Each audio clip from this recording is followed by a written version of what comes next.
ইবলিস তার সিংহাসন গেড়েছে সাগরের উপরে। ইবলিসের সিংহাসন কিসের উপরে? বিশাল বড় সাগর আর মহাসাগরের উপরে ইবলিস শয়তান তার সিংহাসন নিয়ে বসা। প্রতিদিন সকালবেলায় শয়তানগুলোরে মানব রাজ্যে পাঠিয়ে দেয়, যা তোরা মানব রাজ্যে চলে যা, যে মানুষকে ওয়াসওয়াসা দেয়, ওয়াসওয়াসা দিয়ে খারাপ কাজ করা। সারাদিন খারাপ কাজ করার পরে কি কি ওয়াসওয়াসা দিল, কি কি খারাপ কাজ মানুষের মধ্যে ঘটালো, সন্ধ্যাবেলায় সব শয়তান এসে ইবলিসকে বয়ান শোনায়। সন্ধ্যাবেলায় শয়তানগুলো এসে বলে, আমি এক লোককে দিয়ে মিথ্যা কথা বলিয়েছি। আরেক শয়তান বলে, আমি নামাজ কাজা করিয়েছি এক আল্লাহর বান্দাকে দিয়ে। আরেকজন বলে, আমি ওজনে কম দিয়েছি। আরেকজন বলে, আমি সুদের ব্যবসার মধ্যে টাকা লাগানোর ব্যবস্থা করে দিয়েছি। এক একজন এক একটা ওয়াসওয়াসা দিয়ে আল্লাহর মুমিন বান্দাদেরকে ধোঁকা দিয়েছে। এগুলোর ফিরিস্তি এসে সব শয়তানেরা ইবলিসকে শোনায়, কিন্তু কোনো কথাতে ইবলিসের মন ভরে না। কোনো শয়তান এসে বলে, আমি তো এমন মদের আড্ডাখানায় নিয়ে গেছি আল্লাহর বান্দাদেরকে, এগুলো নামাজই পড়ে নাই, খালি মদ খেয়েছে। আবার কিছু শয়তান এসে বলে, আমি ক্যাসিনোতে নিয়ে গেছি, ওখানে খালি জুয়া খেলছে। আবার কিছু শয়তান এসে বলে, আমি বাজারের মধ্যে ফরমালিনের এই ওয়াসওয়াসা ঢুকাই দিস। একটার পর একটা শয়তানি ফিরিস্তি তারা ইবলিসকে শোনায়, কিন্তু কোনো কাজে ইবলিসের মন ভরাতে পারে না। একজন এসে বলে, আনা মা তারাকতুহু বাইনার রাজুলি ওয়া ইমরাআতি হাত্তা ফাররাকতু, আমি একজন ইমানদার নারী পুরুষের মধ্যে ঝগড়া লাগায়া ওই ঝগড়া বাড়াতে তালাক পর্যন্ত নিয়ে গেছে। নাউজুবিল্লাহ পড়বেন না? শয়তান এবার তার উপর খুশি হয়ে যায়। সব শয়তানগুলোকে ঠেলে ইবলিস এই শয়তানকে কাঁধে তুলে নাচতে শুরু করে দেয়। কারণ মুমিন বান্দার সংসার যদি ভেঙে যায় শয়তান খুশি হয়ে যায়, আর মুমিন বান্দার সংসার টিকে থাকলে খুশি হয়ে যায় কে? এজন্য নীলফামারীর ভাইয়েরা, ঝগড়া করা যাবে না। দাম্পত্য জীবনকে সুখী করতে চাইলে ঝগড়াকে আমরা নো বলে দিব। ঝগড়া অনেক সময় হবে, কিন্তু এটাকে বাড়তে দেওয়া যাবে না, এটাকে আমরা স্পেস দিব না, ওইখানে থামাই দিতে হবে। রাজি আছেন তো সবাই? আল্লাহ রাসূল সাল্লাল্লাহু আলাইহি ওয়াসাল্লামের ফ্যামিলিতে ঝগড়া হতো। আম্মা জান আয়েশা রাদিয়াল্লাহু তাআলা আনহার সাথে আল্লাহ রাসূল সাল্লাল্লাহু আলাইহি ওয়াসাল্লামের ঝগড়া হতো, হাদিসে পাওয়া যায়। কিন্তু এগুলো ছিল মধুর ঝগড়া, সুন্দর ঝগড়া। সুবহানাল্লাহ পড়েন। আল্লাহর হাবিব বলেন, ইয়া আয়েশা ইন্নী লা আ'লামু ইযা কুনতি আন্নী রাদিয়া ওয়া ইযা কুনতি আলাইয়া গাদবা। ও আয়েশা, তুমি কখন আমার উপর রেগে থাকো সেটাও আমি বুঝি, আবার কখন খুশি থাকো সেটাও বুঝি। আম্মা যারা এসে বললেন, ইয়া রাসূলুল্লাহ, ইয়া হাবিবাল্লাহ, কেমন করে আপনি বুঝেন যে আমি আপনার উপর রেগে আছি, আবার কেমন করে আপনি বুঝেন আমি আপনার উপর সন্তুষ্ট আছি? বিশ্বনবী বললেন, আয়েশা, তুমি যখন আমার উপরে খুশি থাকো, আমার উপর যখন তুমি রাজি থাকো, তখন তুমি দোয়ার সময় এইভাবে দোয়া করো, ওয়া রব্বি মুহাম্মদ, মুহাম্মাদের রব, আপনি আমাদের সব গুনাহগুলো মাফ করে দেন। আর যখন তুমি আমার উপর রেগে থাকো, তখন তুমি আমার নামটা মুখ দিয়ে উচ্চারণ করো না। আয়েশা, তখন তুমি দোয়ার সময় বলতে থাকো, ওয়া রব্বি ইব্রাহিম, ইব্রাহিমের রব, আপনি আমাদের সব গুনাহগুলো মাফ করে দেন। যখন তুমি খুশি তখন আমার নামটা মুখে নাও, যখন তুমি আমার উপর রেগে থাকো তখন তুমি আমার নামটা মুখে নিতে চাও না। আম্মা জান আয়েশা বললেন, ইয়া রাসূলুল্লাহ, ইয়া হাবিবাল্লাহ, মা হাজুরু ইল্লা ইসমাক, আমি শুধু আমার মুখ থেকে আপনার নামটারে সরায়ে রাখি, আমার হৃদয় থেকে কোনোদিন আপনারে সরাতে পারি না। মা হাজুরু ইল্লা ইসমাক, নবী হে, আমি তো শুধু মুখ থেকে আপনার নামটারে বাদ দেই, আমার হৃদয় থেকে তো আপনারে বাদ দিতে পারি না। আমার হৃদয় পুরোটা জুড়ে শুধু আপনি আর আপনি। চিল্লায় পড়েন আল্লাহু আকবার। তার মানে আম্মা জান আয়েশাও আল্লাহ রাসূল সাল্লাল্লাহু আলাইহি ওয়াসাল্লামের উপর রেগে থাকতেন মাঝে মাঝে। বিশ্বনবী মাঝে মাঝে রাগ করতেন। একবার খুব বেশি রাগারাগি হয়ে গেল, অনেক ঝগড়া হয়ে গেল। এবার আল্লাহ রাসূল সাল্লাল্লাহু আলাইহি ওয়াসাল্লাম খেয়াল করলেন না, এত ঝগড়া তো করা ঠিক হবে না। তখন আল্লাহর হাবিব সাল্লাল্লাহু আলাইহি ওয়াসাল্লাম বললেন, আয়েশা, চলো মিটমাট করি। কি করি? হ্যাঁ, মিউচুয়াল করি না, মিটমাট। এই যে ঝগড়া লাগলে আবার যে মিলায় দেয়, এটা কি বলেন আপনারা নীলফামারীতে? মিটমাট। আল্লাহ হাবিব সাল্লাল্লাহু আলাইহি ওয়াসাল্লাম বলেন, আয়েশা, চলো আমরা মিটমাট করি, আমরা আর ঝগড়া না করি। আমাদের আয়েশা বলেন, ঠিক আছে, চলেন মিটমাট করি। বিশ্বনবী বলেন, ঠিক আছে, একজনকে নিয়ে আসি যে দুইজনের মাঝে মিটমাট করাই দিবে। কারে নিয়ে আন? ওমরে ফারুককে নিয়ে আসি। আমাদের আয়েশা বলে, না, ওমরু গলিদ, ওমরের মেজাজ গরম, আমার ভয় লাগে। সুবহানাল্লাহ পড়বেন না? বিশ্বনবী বললেন, তাহলে তোমার আব্বারে নিয়ে আসি। কই নিয়ে আসেন, আব্বারে খুব ভালো লাগে। বিশ্বনবী বললেন, ঠিক আছে, তোমার কথাই রইল, ওমরকে ডাকবো না, তোমার আব্বা আবু বকরকে নিয়ে আসবো। বিশ্বনবী মিটমাট করার জন্য সাইয়েদনা আবু বকর রাদিয়াল্লাহু তাআলা আনহুকে ডেকে নিয়ে আসলেন। সাইয়েদনা আবু বকর রাদিয়াল্লাহু তাআলা আনহু ঘরে ঢুকলেন। বিশ্বনবী বললেন, আয়েশা, আমার আর তোমার মাঝে কি নিয়ে ঝগড়া হয়েছে? কথাটা কি তুমি বলবা নাকি আমি বলবো? আম্মা জান আয়েশা বলেন, আপনিই বলেন, তুমি মিথ্যা বললেন না, যা ঘটছে ওইটাই বললেন। ওলা তাকুলিল্লাহ হাক্কান, যেটা সত্য এটাই বলবে, অন্য কিছু বলবেন না। আবু বকর রাদিয়াল্লাহু তাআলা তো শুনে রেগে মেগে আগুন। কি এত বড় সাহস, বিশ্বনবীর সামনে দাঁড়িয়ে তুমি এভাবে কথা বলো? এই আদব শিক্ষা দিয়েছি তোমাকে আমি। রেগে গেলেন। বিশ্বনবী কি সত্য ছাড়া মিথ্যা কিছু বলবেন? রেগে মেগে চিৎকার করে মেয়ের গালের মধ্যে দিলেন এক চপেট আঘাত। এক থাপ্পড় খেয়ে আম্মা জান আয়েশা উল্টায় পড়লেন। আবার মারার জন্য সাইয়েদনা আবু বকর রাগে গড়গড় করছিলেন, মেয়েরে আবার মারার জন্য উদ্যত হলেন। বিশ্বনবী অবস্থা ভয়ঙ্কর দেখে সাইয়েদনা আবু বকরের সামনে দুই হাত মেলে এইভাবে দাঁড়িয়ে গেলেন। বিশ্বনবীকে যখন আবু বকর রাদিয়াল্লাহু তাআলা আনহু দাঁড়াতে দেখলেন, সাইয়েদনা আবু বকর মুহূর্তের মধ্যে থেমে গেলেন। সুবহানাল্লাহ পড়েন। সাইয়েদনা আবু বকর রাদিয়াল্লাহু তাআলা আনহু ঘর থেকে বের হয়ে গেলেন। এবার বিশ্বনবী আম্মা জান আয়েশার কাছে যেয়ে বলেন, ও আয়েশা, দেখো আমি তোমারে মাইর থেকে বাঁচাইলাম। আমি না থাকলে তোমার বাবা তোমারে আসে শেষ করে ফেলতো, ঠিক কি না?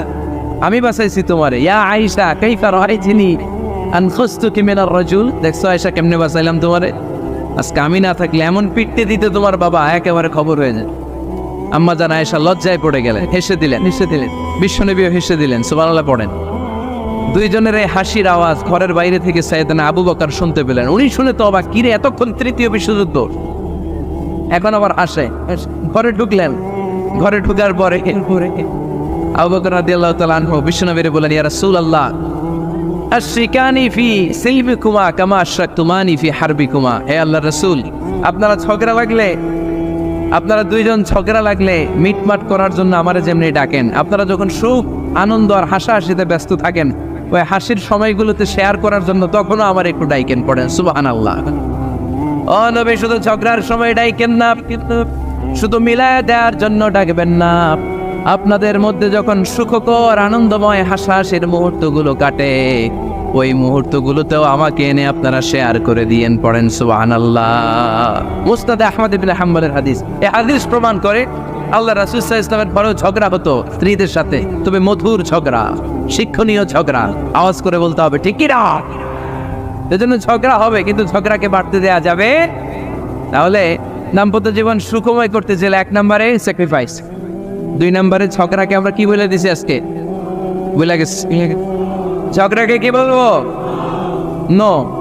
তাসলিমা নামে একটি মেয়ে হারিয়ে গেছে।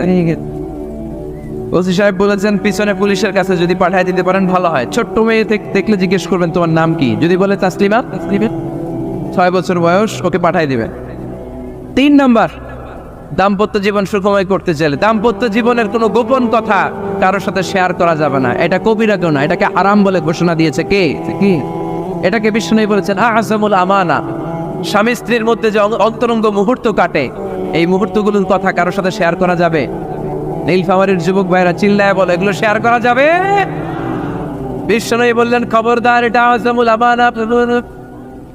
স্বামীর সবকিছু স্ত্রীর কাছে আমানত, স্ত্রীর সবকিছু স্বামীর কাছে আমানত।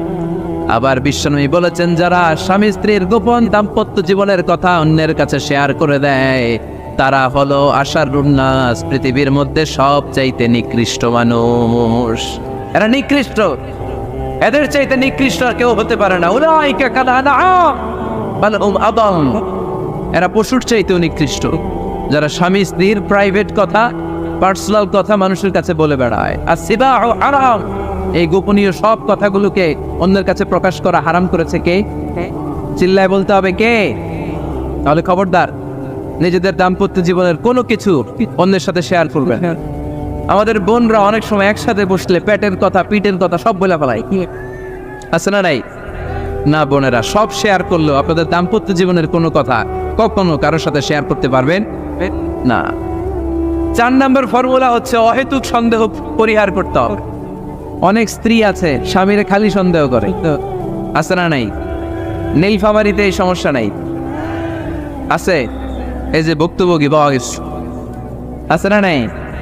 আছে। খালি সন্দেহ করে, এই তুমি ওদিকে তাকালে কেন, ওই বেটির দিকে তাকাইলা কেন, এই তোমার মোবাইল দাও, কারে ফোন দিলা দেখি, এই ফেসবুকের পাসওয়ার্ড দাও দেখি কি করছে, দেখি মেসেঞ্জারে কার সাথে চ্যাটিং করছে, আছে না নাই? এই যে অহেতুক সন্দেহ আপনার ফ্যামিলিটারে জাহান্নামের টুকরা বানায় দিন। আবার অনেক স্বামী আছে স্ত্রীকে খালি সন্দেহ করে, এদিকে তাকালে সন্দেহ করে, ওদিকে তাকালে সন্দেহ করে, বাসায় থাকলেও সন্দেহ, বাইরে গেলেও সন্দেহ, এরকম আছে না নাই?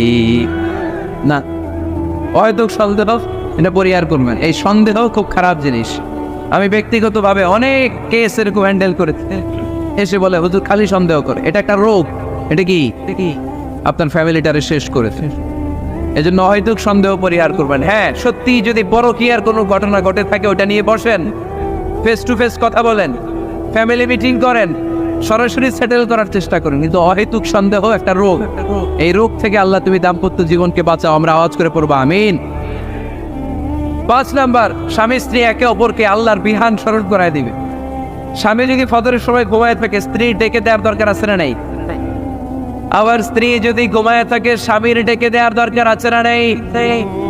কোন স্বামী যাবে জান্নাতে, তার স্ত্রী যাবে জাহান্নামে, আবার স্ত্রী হবে জান্নাতি, স্বামী যাবে জাহান্নামে। এরকম আমরা চাই নাকি? আমরা যখন জান্নাতে যাব, আমার স্ত্রীর হাত ধরে একসাথে জান্নাতে ঢুকতে চাই, ঠিক কিনা? ঠিক কিনা? আবার আমার স্ত্রী যখন জান্নাতে যাবে, সে একা ঢুকতে পছন্দ করবে? এজন্য আমরা দুনিয়াতে যেমনি এক ছাদের নিচে, এক জায়গায়, এক বাড়িতে, জান্নাতেও আমরা এক বাড়িতে থাকতে চাই। আওয়াজ করে বলতে হবে, ঠিক কিনা? এজন্য গবেষকরা বলেছে স্বামী স্ত্রীর ভালোবাসাটাকে তারা বলে লাভ পিরামিড। কি পিরামিড? লাভ পিরামিড। এই ত্রিভুজ আকৃতি। কিরে ভাই? আচ্ছা, লাভ পিরামিড, ত্রিভুজ আকৃতি, ট্রায়াঙ্গেল। আপনারা ত্রিভুজ চিনেন? চিনেন? কথা কয় না। ত্রিভুজের কয় কোণা? কয় কোণা? 3 কোণা। এই যে এরকম, তাই না? তাই না? এই জন্য স্বামী স্ত্রীর ভালোবাসাটাকে বলে লাভ পিরামিড। উপরে এরকম সমুদ্রের মতো না, উপরে থাকে আল্লাহ, আর ডানে স্বামী, বায়ে স্ত্রী। এই 2 কোণায় স্বামী স্ত্রী, আর উপরের কোণায় আল্লাহ।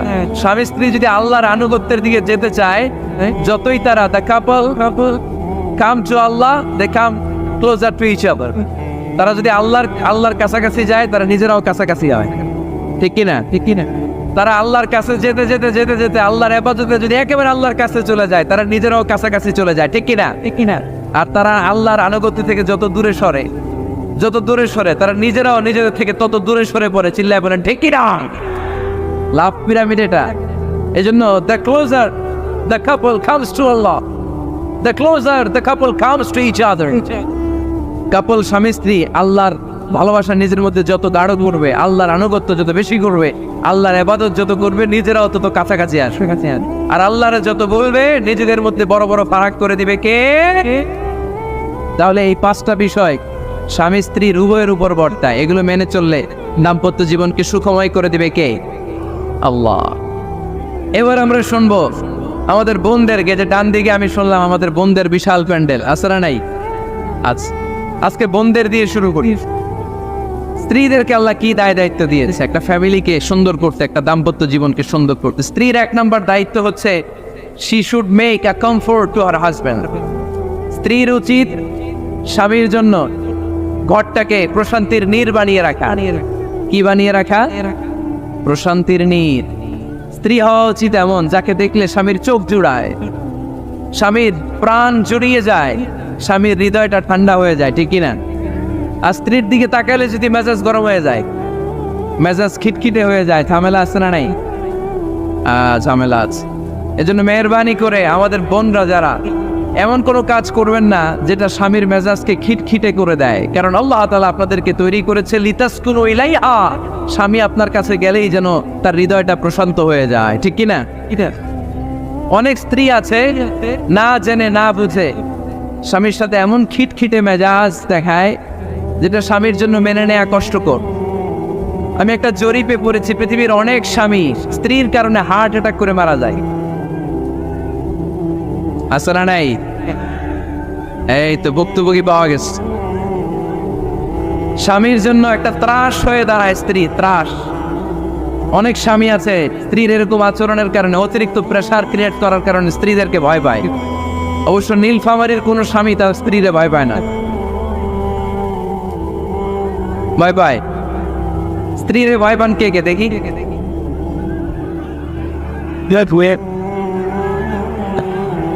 ভয় পান আপনারা? ভয় পান? হ্যাঁ, এক অফিসের বড় সাহেব তার স্ত্রীরে খুব ভয় পায়, প্রচন্ড ভয় পায়। তো সে মনে মনে ভাবলো, দেখি আমার অফিসের যারা স্টাফ আছে, ম্যানেজাররা আছে, এরা কতটুকু ভয় পায়, এরা ভয় পায় কিনা। তো একদিন সকালবেলা অফিসের সব স্টাফগুলোর একসাথে দাঁড় করে বলতেছে, এই আপনারা যারা যারা আপনাদের স্ত্রীদেরকে ভয় পান তারা ডান দিকে যান, আর যারা স্ত্রীকে ভয় পান না এরা বাম দিকে যান। অফিসের সব কর্মচারী ডান দিকে চলে গেছে, সবাই ভয় পায়, একজন শুধু বাম দিকে। বাম দিকে কয়জন ভয় পায় না, আর যারা ভয় পায় এরা ডান দিকে, ডান দিকে সবাই। তো বড় সাহেব ভাবছে, আলহামদুলিল্লাহ আমার অফিসে একজন হইলেও বীর পুরুষ আসছে। তো বীর পুরুষের কাছে যেয়ে বলে, ঘটনা কি, আপনি মোটেও ভয় পান না? কয়, স্যার প্রতিদিন অফিস করার জন্য যখন ঘর থেকে বের হয় আমার বউ আমারে বলে দেয়, খবরদার সবাই যেদিকে যায় তুমি কিন্তু ওইদিকে যাইবা না, সবাই যেদিকে যায় তুমি ওইদিকে গেলে খবর আছে। বড় সাহেবকে খবরদার, এটা তো আরো ডরায়, ঠিক কিনা? এজন্য বোনদেরকে বলবো, লিতাসকুনু ইলাইহা, এমন ভাবে আপনি আপনার স্বামীর সামনে নিজেকে প্রেজেন্ট করেন যাকে আপনাকে দেখলে আপনার স্বামীর চোখ জুড়িয়ে যায়, হৃদয়টা প্রশান্ত হয়ে যায়, আপনাকে দেখলেই আপনাকে ভালোবাসতে মনে চায়, ঠিক কিনা? এজন্য রব্বুল আলামিন বলেন, আমি নারীদেরকে তৈরি করেছি লিতাসকুনু ইলাইহা, যেন পুরুষেরা স্ত্রীদের সংস্পর্শ যখন পায় পুরুষদের হৃদয়টারে প্রশান্ত করে দেয় কে? রব্বুল আলামিন বলেছেন, খাদিজার জন্য জান্নাতে আমি এমন একটা ঘর বানিয়েছি যেই ঘরের মধ্যে কোনো বিশৃঙ্খলা নাই। খাদিজার জন্য জান্নাতে এমন একটা প্রাসাদ আমি বানিয়েছি যেই প্রাসাদের মধ্যে কোনো আওয়াজ নাই, কোনো কোলাহল নাই। কুরাইশদের মাঝে যখন দাওয়াত দিতেন সব বিশৃঙ্খলা ঝামেলা গোলমাল শেষ করে রাতের বেলায় যখন খাদিজার ঘরে বিশ্বনবী ঢুকতেন, বিশ্বনবীর হৃদয়টারে প্রশান্ত করে দিত কে? আম্মাজান খাদিজা বিশ্বনবী সাল্লাল্লাহু আলাইহি ওয়াসাল্লামের জন্য এমন ঘর উপহার দিয়েছেন যেই ঘরে বিশ্বনবী আসলে বিশ্বনবীর হৃদয়টা ঠান্ডা হয়ে যেত। সুবহানাল্লাহ পড়েন। অনেক স্ত্রী আছে স্বামী ঘরে ঢুকলেই ঘরে আটা নাই, রুটি নাই, চাল নাই, ডাল নাই, এটা লাগবে ওইটা লাগবে, ওখানে যেতে হবে, একটার পর একটা ফিরিস্তি বলে বেড়ায়, আছে না নাই? না, এটা করবেন না। আপনার কি লাগবে এই সব দায় দায়িত্ব আল্লাহ তাআলা স্বামীকে দিয়েছে, স্বামীকে জানাবেন, তবে ধীরে সুস্থে স্বামীর জন্য ঘরটাকে এমন করে রাখতে হবে যেন ঘরে ঢুকলেই স্বামীর হৃদয়টারে প্রশান্ত করে দেয় কে? এজন্য স্ত্রীর প্রথম দায়িত্ব ঘরটারে প্রশান্তির নীড় বানানো। এখানে কি আবার কি এখানে মারামারি দুই দল নাকি?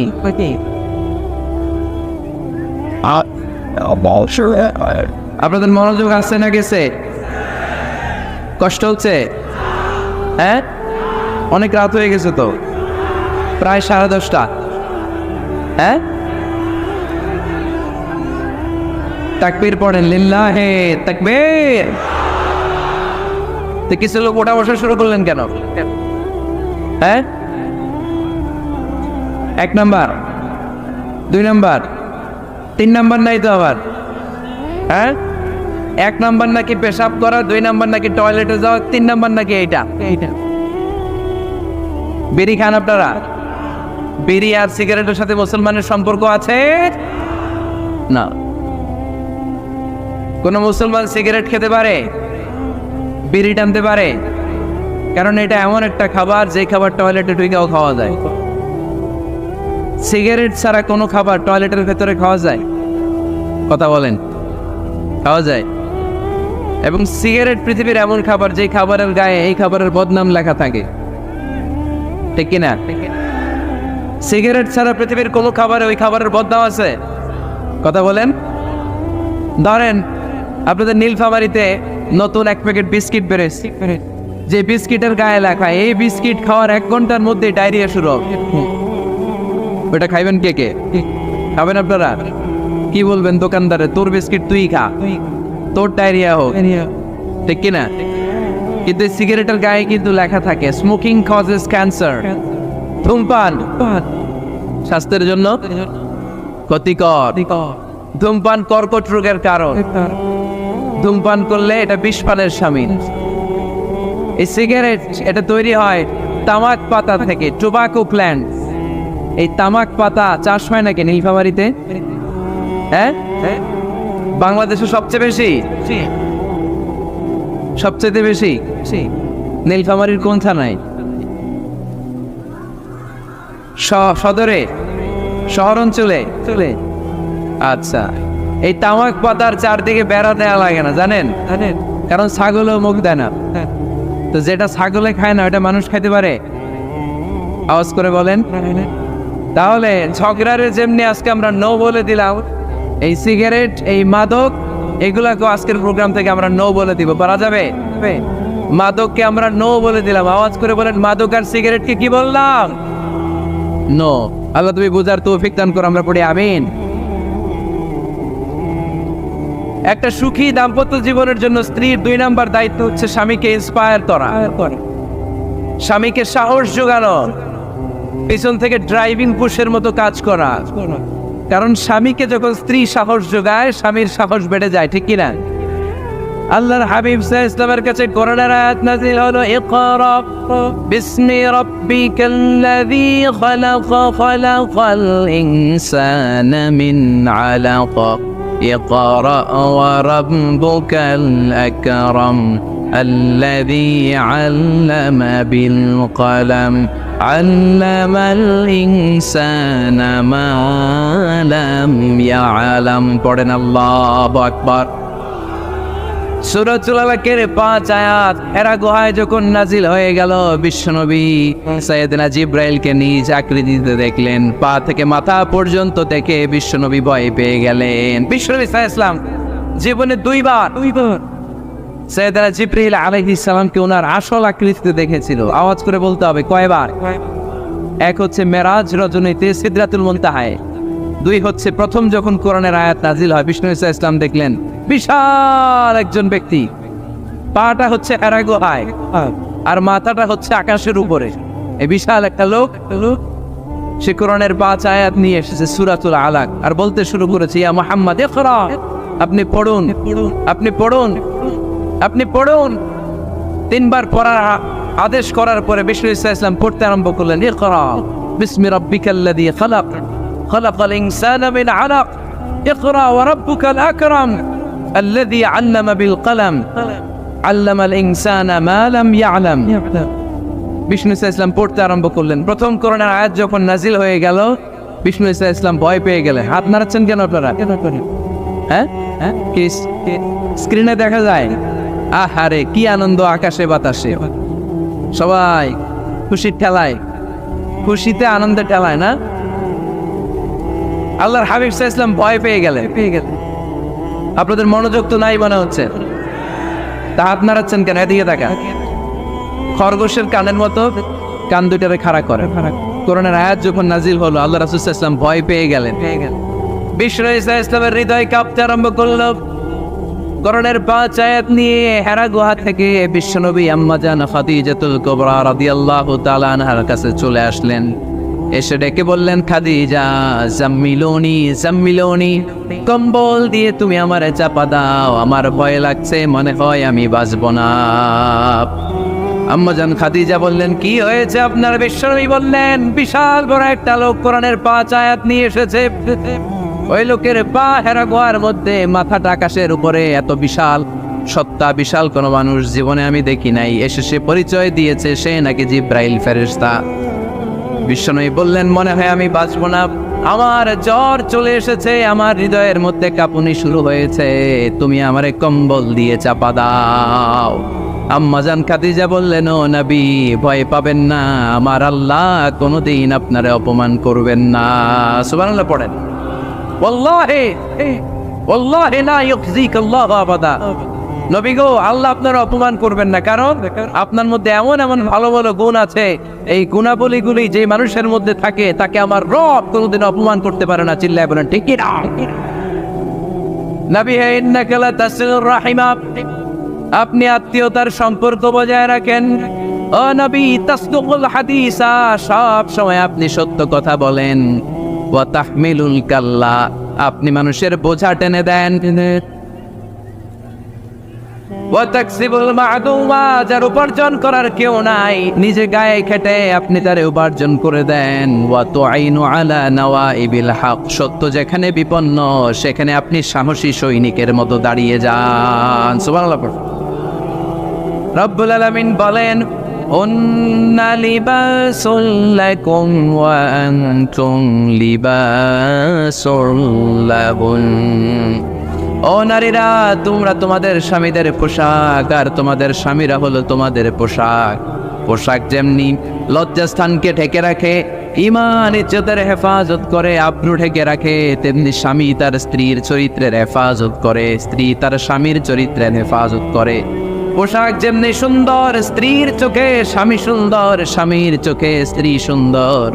পোশাক যেমনি মানুষকে আরাম দেয়, প্রশান্ত করে দেয়, স্বামী আর স্ত্রী একে অপরের সংস্পর্শ পেলে তাদের হৃদয়টাও প্রশান্ত হয়ে যায়, ঠিক কিনা?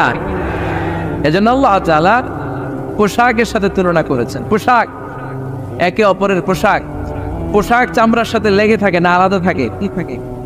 তার মানে স্বামী স্ত্রী সম্পর্কটা এরকম মিলেমিশে ভালোবেসে একাকার, ঠিক কিনা? আর নিসাউ শাকাইকুর রিজাল, নারীরা পুরুষদের কাউন্টার পার্ট। নারী হচ্ছে পুরুষের সহযোগী। এই পৃথিবীর এই সভ্যতা, এই সিভিলাইজেশন, এই উন্নয়ন, এই ডেভেলপমেন্ট, এটা শুধু পুরুষরা করে নাই। এই উন্নয়নের অংশীদারিত্বে আমাদের বোনদের, নারীদেরও হাত আছে না নেই? এজন্য কাজী নজরুল বলেছেন, এ বিশ্বে যা কিছু সুন্দর চিরকল্যাণকর, অর্ধেক তার করিয়াছে নারী, অর্ধেক তার নর। চিল্লায় বলেন ঠিক কিনা? এজন্য এই মহাবিশ্বের এই সভ্যতায় আপনাদের যেমনি অবদান, আমাদের বোনদেরও অবদান আছে না নেই? আছে। স্বামী স্ত্রী এই দুজন মিলে এই বিশ্ব সভ্যতা তৈরি হয়েছে। এজন্য দুজনের মধ্যে সম্পর্ক হবে পোশাকের মতো। পোশাক যেমনি দেহের সাথে লেগে থাকে, স্বামী স্ত্রীর মধ্যে এরকম সুসম্পর্কের দরকার আছে না নেই? আচ্ছা, আজকে আমরা জানার চেষ্টা করব কি করে স্বামী আর স্ত্রীর মধ্যে এই সুসম্পর্ক বাড়ানো যায়, ইনক্রিজ করা যায়। কি করে আমাদের মধ্যে মারামারি, কাটাকাটি, ঝগড়া, ডিভোর্স এই রেটটা কমানো যায়, এ ব্যাপারে আমাদের জানার দরকার আছে না নেই? ইসলামী শরিয়া স্বামী স্ত্রী প্রত্যেককে ইন্ডিভিজুয়ালি আলাদা আলাদা কিছু দায়িত্ব দিয়েছে। স্বামীকে কিছু দায়িত্ব দিয়েছে, আবার স্ত্রীকে কিছু দায়িত্ব দিয়েছে, আবার উভয়কে কিছু দায়িত্ব দিয়েছে। আমরা শুরুতে স্বামী স্ত্রীর উভয়কে আল্লাহ তাআলা কি দায়িত্ব দিয়েছে এটা জানবো। তারপরে স্ত্রীদেরকে আল্লাহ তাআলা কি দায়িত্ব দিয়েছেন সেটা জানবো।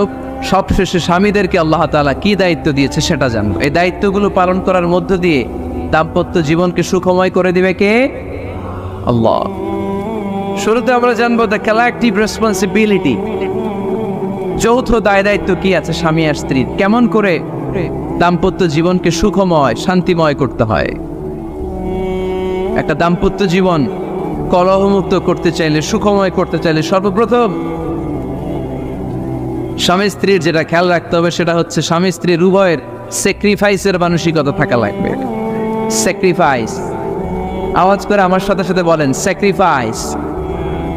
এই স্যাক্রিফাইস ছাড়া দাম্পত্য জীবন টিকবে? দুইজনেই যদি ঝগড়া করে, দুইজনেই যদি রেগে যায়, ঝামেলা আসে না নেই? স্বামী রেগে গেলে স্ত্রীকে থেমে যেতে হয়, আবার স্ত্রী রেগে গেলে স্বামীকে থেমে যেতে হয়। স্বামীও যদি রেগে যায়, স্ত্রীও যদি রেগে যায়, তাহলে তৃতীয় বিশ্বযুদ্ধ বেঁধে যাবে, ঠিক কিনা? এই জন্য রেগে গেলেন তো হেরে গেলেন, রাগা যাবে না। স্বামী যদি রেগে যায়, স্ত্রী থেমে যেতে হবে। স্ত্রী যদি রেগে যায়, স্বামী থেমে যেতে হবে। এটাই দাম্পত্য জীবনের সুখ আর সমৃদ্ধির মূল ফর্মুলা। স্যাক্রিফাইস করতে হবে। এর কারণ আপনি যদি দোষ খুঁজতে শুরু করেন, দোষ ছাড়া পৃথিবীতে মানুষ নাই, ঠিক কিনা? No one is perfect in this world. এই পৃথিবীতে কেউই পারফেক্ট না। আপনি যে আপনার স্ত্রীর দোষ খোঁজেন, আপনারও দোষ আছে না নাই? আবার ভাবি যদি আপনার খালি দোষ খোঁজে, ভাবিরও দোষ আছে না নাই? না, এজন্য দোষ খুঁজবেন না, স্যাক্রিফাইস করেন, একটু মানিয়ে নিন। দাম্পত্য জীবনটা এরকমই, একটু ছাড় দিতে হয়, একটু মানিয়ে নিতে হয়। দাম্পত্য জীবনে কখনো মন খারাপ, কখনো মন ভালো, কখনো রোদ, কখনো বৃষ্টি, এই নিয়েই দাম্পত্য জীবন, ঠিক কিনা? তাহলে দাম্পত্য জীবনে যদি আমরা সুখ পেতে চাই, সকল নবদম্পতিকে বলবো একটু ছাড় দেওয়ার মানসিকতা বিল্ড আপ করেন, একটু মানিয়ে নেন, একটু ছাড় দেন, একটু মিলেমিশে চলেন, এক স্যাক্রিফাইস আমাদের জীবনটারে, আমাদের দাম্পত্য জীবনটাকে একটা জান্নাতি দাম্পত্য জীবন বানায় দিবে, ঠিক কিনা? দাম্পত্য জীবনকে সুখী করার 2 নাম্বার ফর্মুলা হচ্ছে ঝগড়া করা যাবে না। আপনারা ঝগড়া করেন নাকি? হ্যাঁ, বউয়ের সাথে ঝগড়া করেন না এরকম বিবাহিত পুরুষ কে কে আছেন দেখি এখানে? হাত তুলছে অনেকে, বিশ্বাস হয় আপনাদের? হ্যাঁ, অনেক ঝগড়া। হ্যাঁ, আচ্ছা, মেয়েরা বেশি করে?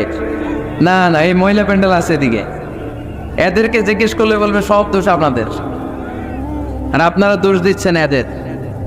তো ঝগড়া করবেন না মেহরবানি করে, সম্মানিত ভাইরা, ঝগড়া করবেন না।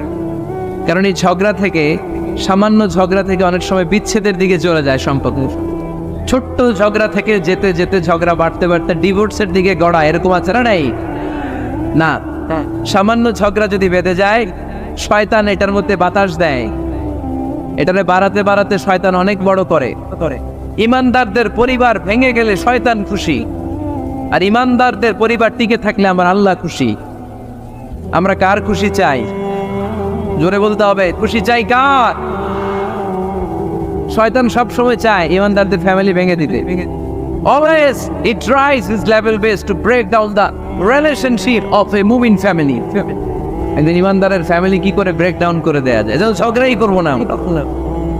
আপনি ঝগড়া করলে ভাবি যেন ঠান্ডা থাকে, ভাবি ঝগড়া শুরু করলে আপনি ঠান্ডা থাকবেন।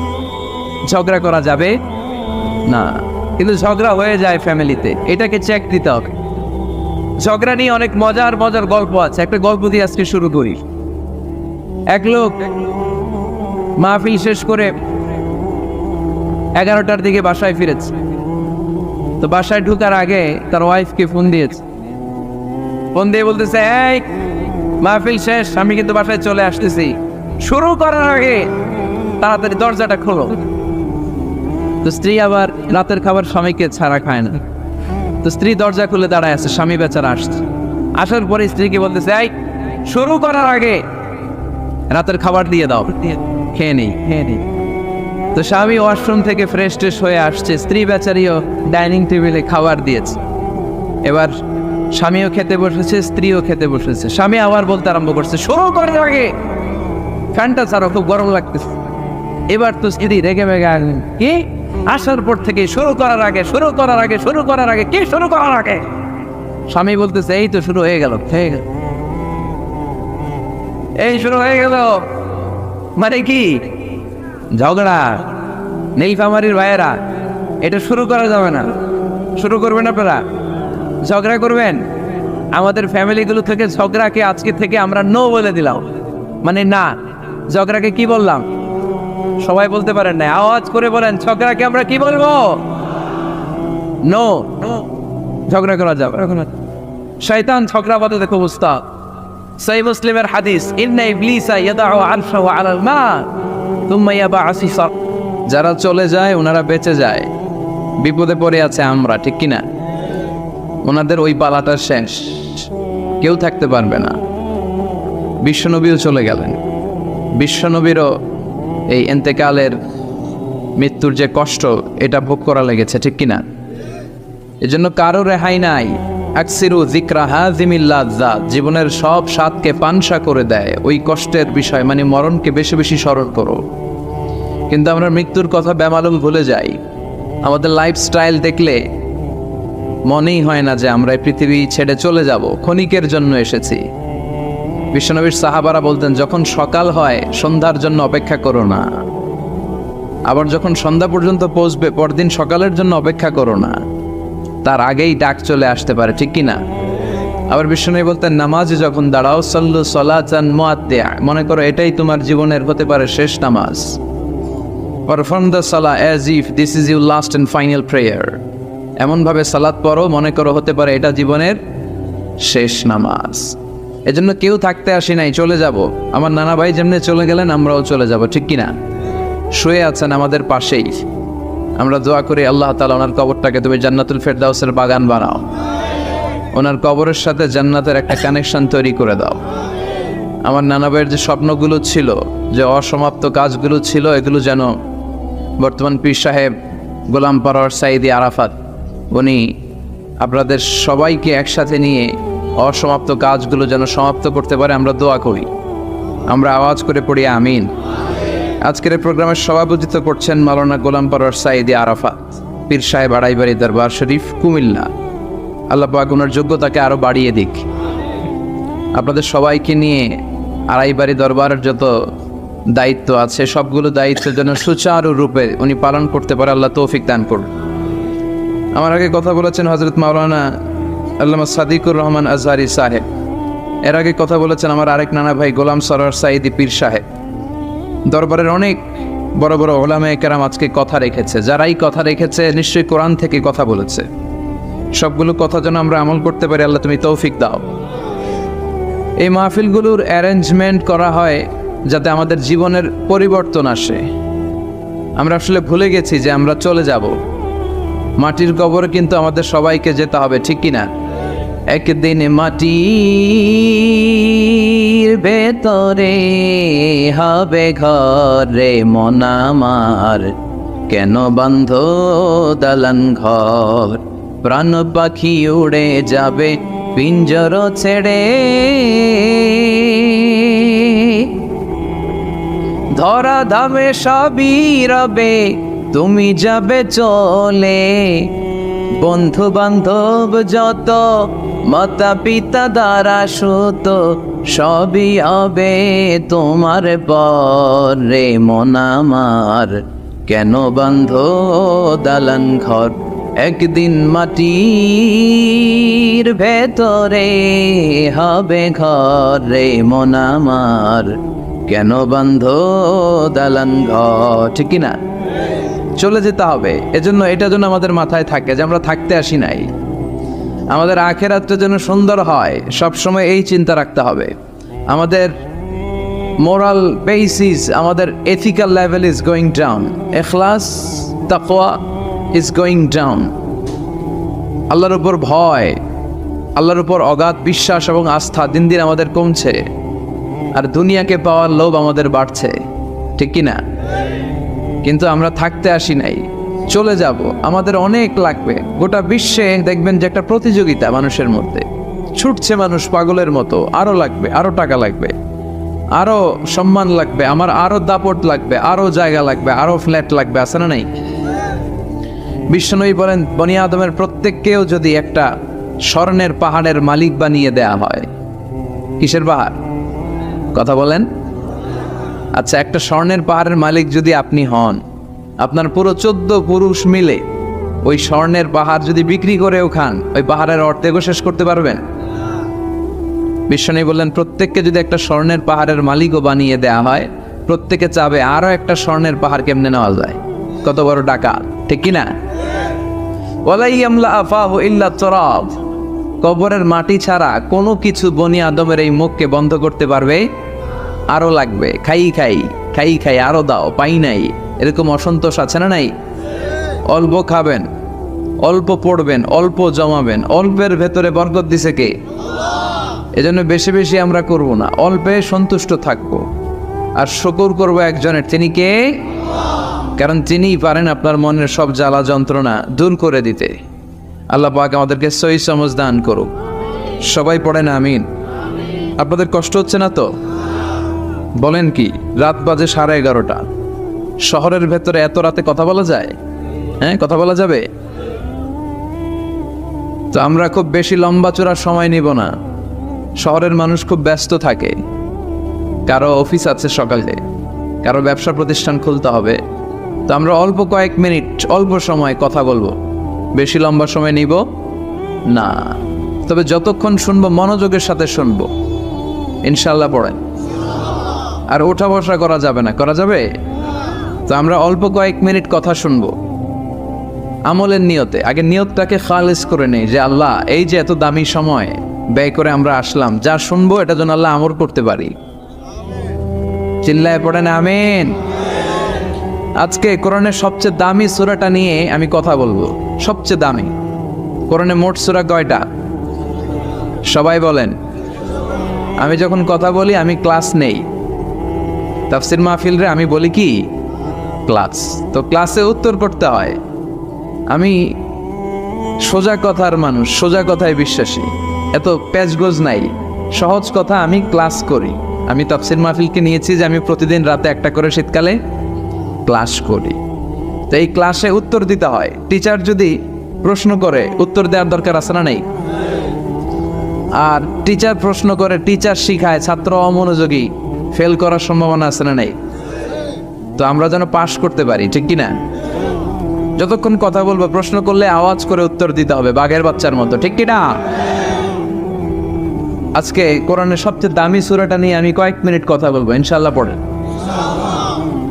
এবার বলেন কোরআনের সবচেয়ে দামি সূরা কি? হ্যাঁ? আর ইখলাস, আর ইয়াসিন, আর রহমান, আর বাকারা। বাকারা মানে কি? গাভী মানে কি?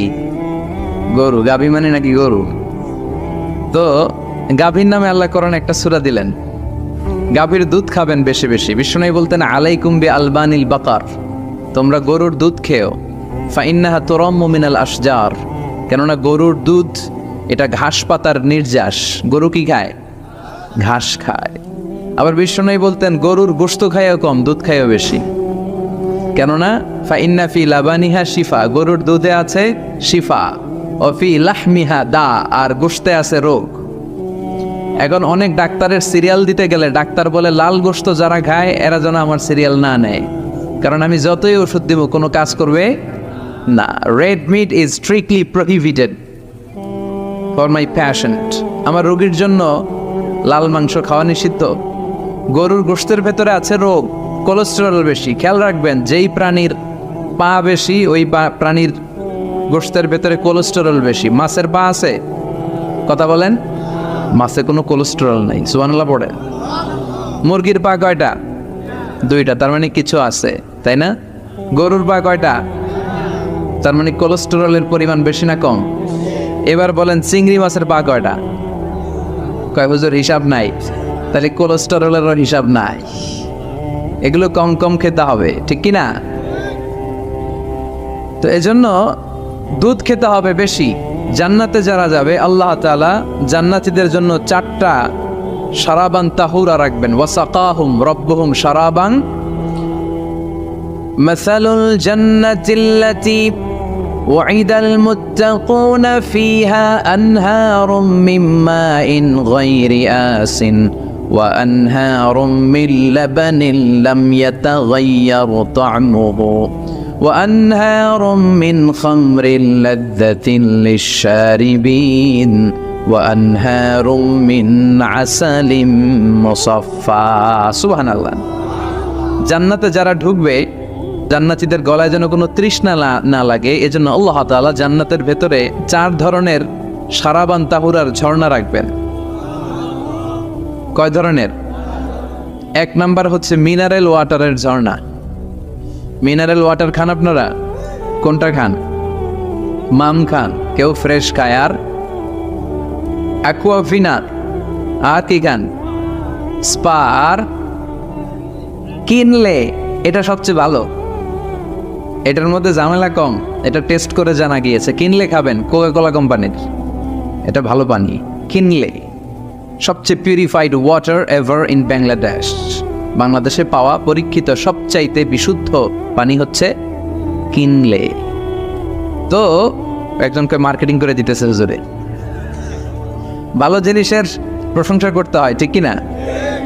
তো জান্নাতে যারা যাবে তাদের জন্য আল্লাহ তাআলা 4 ধরনের শারাবান তাহুরা রাখবে। সুবহানাল্লাহ কইবেন না?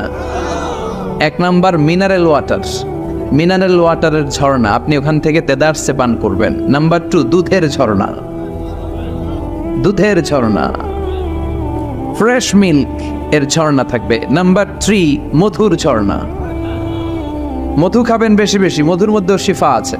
এই কোরআনে 2টা জিনিসের ক্ষেত্রে আল্লাহ উল্লেখ করেছেন শেফা। এক হচ্ছে কোরআন, কোরআনটা নিজেই শেফা, সুবহানাল্লাহ। আর হচ্ছে মধু, মধুর ভিতরে শেফা আছে না নাই? আছে। তো বিশুদ্ধ পানির ঝর্ণা, দুধের ঝর্ণা, মধুর ঝর্ণা, আরেকটা থাকবে মদের ঝর্ণা। সুবহানাল্লাহ বাড়িতে গিয়ে বললেন, দুনিয়াতে মদ খাওয়া হারাম করছে কে? আর ওই আল্লাহ জান্নাতে আপনাদেরকে মদ খাওয়াবে। বোতলের মদও আছে, এটার নাম রাহিকুম মাখতুম, সিল্ড ওয়াইন। মিজাজুহা কাফুরা, কর্পূরের ফ্লেভার থাকবে। মিজাজুহু মিন তাসনিম, তাসনিমের ফ্লেভার থাকবে। মিজাজুহা জানজাবিলা, জিঞ্জার ফ্লেভার, আদার ফ্লেভার থাকবে। সুবহানাল্লাহ পড়েন।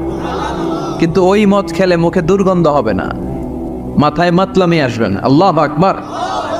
কারণ ওই মদটা জান্নাতের যে সুন্দর সুন্দর সুঘ্রাণওয়ালা গাছ আছে, ফুল আছে, ওই ফুলের নির্যাস থেকে আল্লাহ বানাবেন। সুবহানাল্লাহ পড়েন।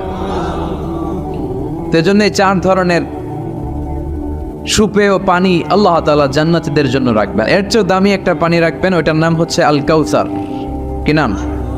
পড়েন, ইন্না আ'তাইনাকাল কাউসার ফাসাল্লি লিরাব্বিকা ওয়ানহার ইন্না শানিআকা হুয়াল আবতার। সুবহানাল্লাহ।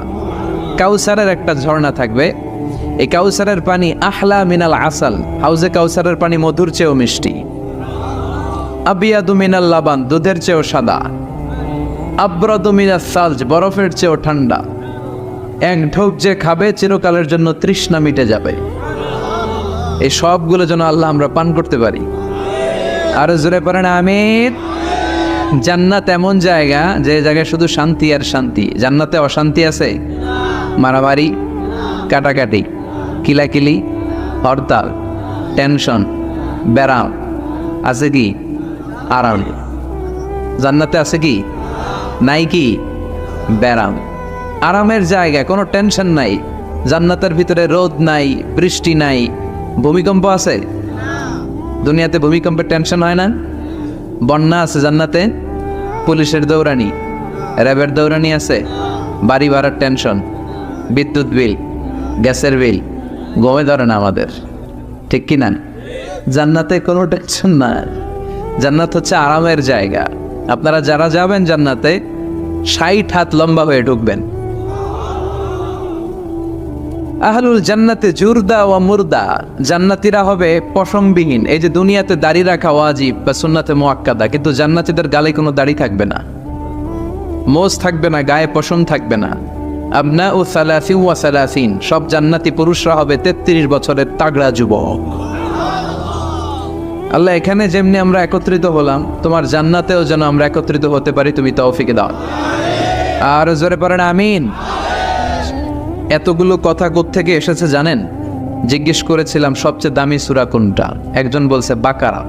বাকারা মানে গাভী, গাভী থেকে দুধ, দুধ থেকে জান্নাত। সুবহানাল্লাহ পড়ে। কোরআনের কথা শেষ হতে চায় না, ইন্টার রিলেটেড, তাই না? একটার সাথে আরেকটা মিলে থাকে। খেয়াল রাখবেন, আল্লাহর কথা রাসূলের কথায় কোনো ফাঁক ফোকর নাই, আছে? এজন্য এই দুইজনের কথাই আমরা মানব। বিদায় হজের ভাষণে বিশ্বনবী বলেছিলেন, লাকাদ তারাকতু ফীকুম আমরাইন লান তাদিল্লু মা তামাসসাকতুম বিহিমা কিতাবাল্লাহ ওয়া সুন্নাতা রাসূলি। আমি তো চলে যাব, রেখে যাব দুটো জিনিস, যদি দুটো জিনিসকে মেনে চলো কখনো বিভ্রান্ত হবে না। একটা হচ্ছে আল্লাহর কিতাব, আর একটা হচ্ছে বিশ্বনবীর সুন্নাত। এই দুইটা আমরা আঁকড়ে ধরবো। রাজি আছেন তো? পৃথিবী যেদিকে যাক, আমি থাকবো দুইটা নিয়ে, ইনশাআল্লাহ। পড়েন, কোরআনের সবচেয়ে দামি সূরা কোনটা বলেন? ফাতিহা। কিছু বলতেছে ফাতিহা, পিছনের বাইরে কি বলবেন? হ্যাঁ, ইয়াসিন। আর আচ্ছা, এবার বলেন, আমি সহজ করে দিই, বলেন কোন সূরা না পড়লে নামাজ হয় না? এবার ক্লু পাইস, এবার ক্লু পেয়েছে। এই সূরা ছাড়া নামাজ হয় না। আমি যদি পড়াই হবে না, এই মসজিদের ইমাম সাহেব পড়াইলে হবে না, কিন্তু বাইতুল মুকাররমের খতিব পড়াইলে আবার হবে। হবে না? শাইখ আব্দুর রহমান সুদাইস পড়ালে তো হবেই। খাইছে কত বড় মুফতি দেখছেন, ফতোয়া দিয়ে দিচ্ছে জি না, আসলেই হবে না। কারণ এটা এমন সূরা, এই সূরা না পড়লে নামাজ হয় না। বিশ্বনবী বুখারীর বর্ণনায় বলেছেন, আ'যামুস সুওয়ার ফিল কোরআন, কোরআনের সবচেয়ে দামি সূরা। এটা আমার বানানো কথা না, সবচেয়ে দামি সূরা। এই সূরার মতো সূরা কোরআনে তো নাই, তাওরাতের ভেতরেও নাই। ইনজিলের ভেতরেও নাই, জাবুরের ভেতরেও নাই। 60টা মাত্র আয়াত। কয়টা? কার কার মুখস্থ নাই হাত তোলেন। সূরা ফাতিহা মুখস্থ নাই কার কার হাত তোলেন। হিন্দু ভাই নাই কেউ? আমাদের অনেক মাহফিলে হিন্দুরা আসে, হিন্দুদেরও মুখস্থ। সুবহানাল্লাহ কইবেন না? আমি একবার লঞ্চের ভেতরে তুফানে পড়ছিলাম, তো লঞ্চ ডুবে যাবে তুফানের ধাক্কায়। তো দেখলাম লঞ্চের ভেতরে শুধু মুসলমানরাই জিকির করে না, হিন্দুরাও জিকির করে। তুফান থেমে যায়, জিকিরও থেমে যায়। কত বড় ডাকাত! তুফান শুরু, জিকিরও। সবার মুখে এক চিৎকার, বাঁচাও। আমি বললাম কে বাঁচাবে? হুজুর আমনে। ভাবছে আমি দোয়া কালাম পড়লে বেঁচে যাবে। তো আমি বললাম আমি যে বাঁচাবো, আমারে বাঁচাবে কি? মনে রাখবেন, কেউ বাঁচাতে পারে না, একজন ছাড়া। চিৎকার করে বলতে হবে তিনি কে। কোরআনের সবচেয়ে দামি সূরার নাম সবাই বলেন। এই সূরাতুল ফাতিহার মাত্র 7টা আয়াত। কয়টা আয়াত? এই 7টা আয়াত নিয়ে কয়েক মিনিট একটু আল্লাহর রাস্তায় কুরবানি করা যাবে না? কান দুইটা খরগোশের মতো খাড়া করে, খরগোশ কান খাড়া করে শোনে, এজন্য খুব পিন ড্রপ সাইলেন্ট, পিন পতন নীরবতাও খরগোশ কান দিয়ে শুনতে পায়। এই সূরাটা হচ্ছে আউয়ালুস সূরা নাযালা কামিলান মিনাল কোরআন, কোরআনের সর্বপ্রথম নাজিল হওয়া পূর্ণাঙ্গ সূরা। এই সূরার আগে কোন সূরা পূর্ণাঙ্গ একসাথে নাজিল হয় নাই। কোন সূরার 5 আয়াত, 10 আয়াত, 20 আয়াত। আপনারা যে এখন সুন্দর কোরআন দেখতেছেন, বিশ্বনবীর সময় কি এই কোরআন ছিল? না। 23 বছরের লম্বা জিন্দিগিতে বিশ্বনবীর কাছে এই কোরআন নাজিল হয়েছে। পরবর্তীতে এটার কম্পাইলেশন করা হয়েছে, scripture, holy scripture, the Quran, whereof there is no doubt, no suspicion in it, and a guidance to those who are muttaqin. এটা এমন বই যেটাতে আল্লাহ কোনো ভুল রাখে নাই, মুত্তাকিনদের জন্য এটা পথ নির্দেশিকা হিসেবে আল্লাহ পাঠিয়েছে। পড়েন সুবহানাল্লাহ। তো সূরাতুল ফাতিহার আগে অনেক সূরা নাজিল হয়েছে, কিন্তু একটু একটু করে, পুরোটা একসাথে না। এই সূরাটা পুরোটা একসাথে সর্বপ্রথম নাজিল হয়েছে। এজন্য এই সূরাটারে আবার বলে ফাতিহাতুল কিতাব, মানে প্রিফেস অফ দ্য বুক।